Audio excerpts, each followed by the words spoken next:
Well, we are continuing on from the Kansas City, Kansas Police Department for our Back the Blue tour. We are on tour stop number 6 here on KCMO Talk Radio 95.7 FM.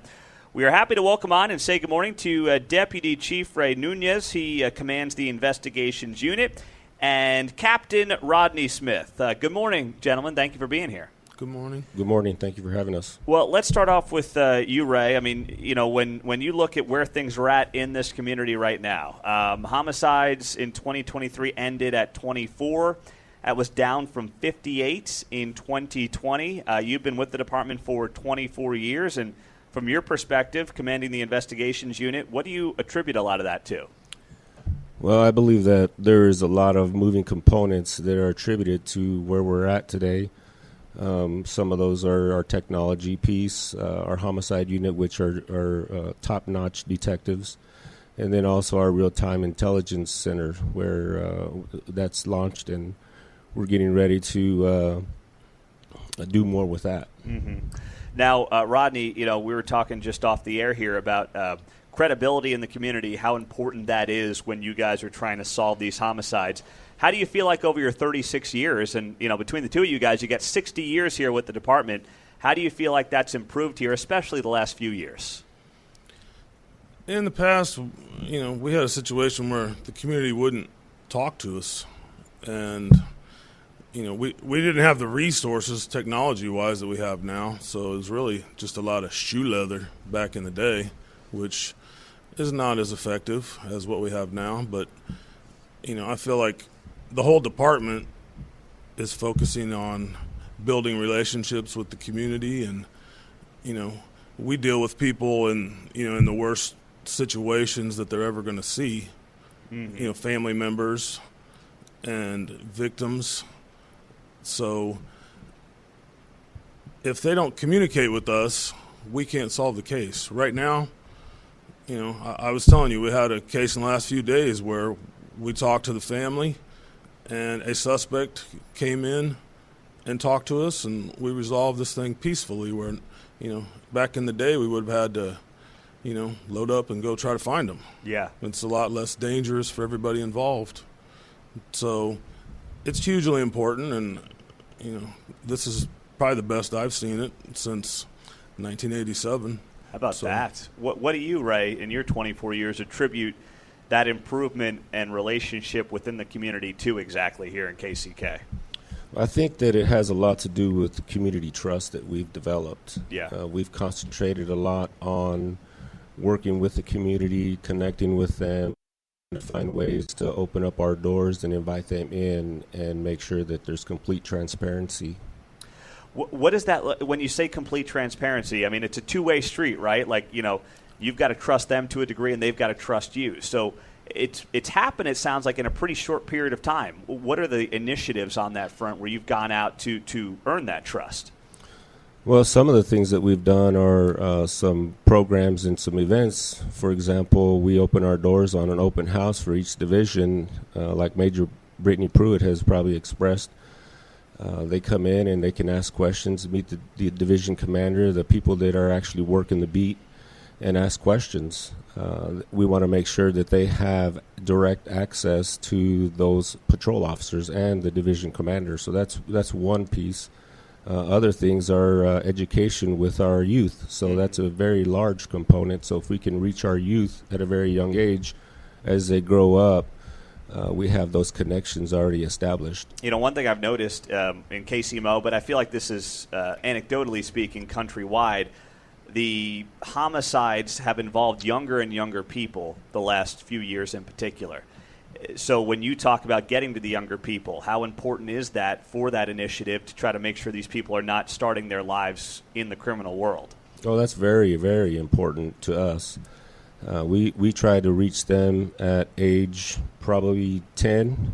Oh, that younger. early? Yeah, wow. Very, very early on. And some because instances, is that when they're getting groomed and recruited, or whatever you want to call it? Is it sometimes that early? Very often, yes. Wow. Yes. Yeah, 10 years old. So we're in the schools reading books, connecting with them. We have SROs embedded in the schools, making connections. So that's very helpful for us. Wow. Rodney, what about, you mentioned earlier technology. What are some of those technological improvements that have giving you the ability to solve these homicides in a more efficient way?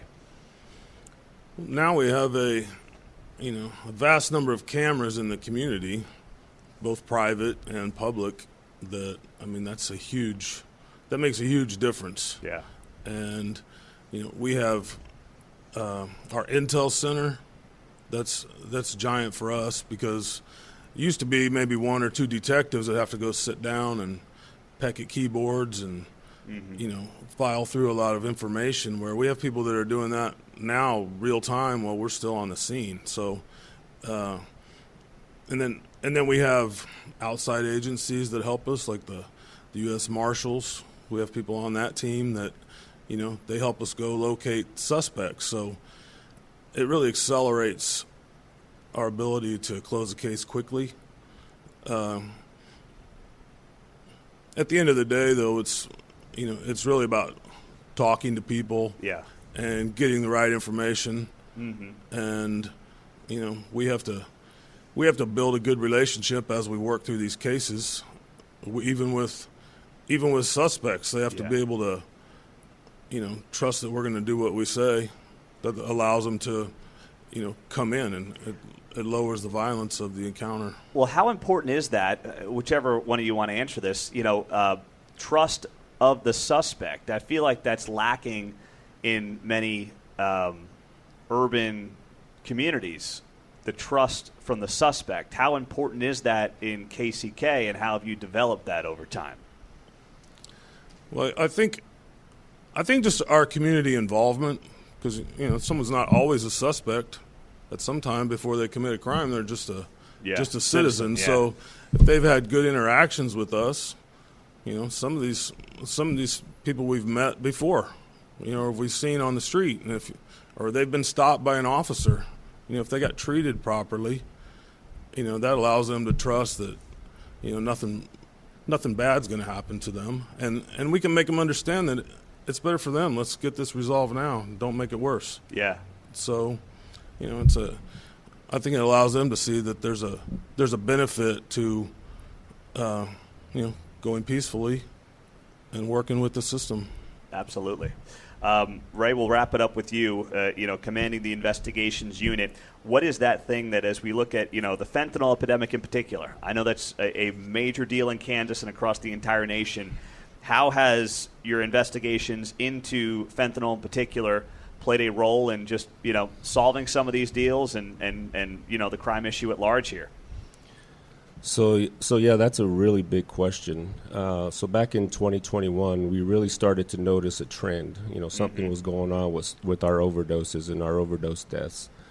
So when we recognized that in 22, we sat down and developed a plan.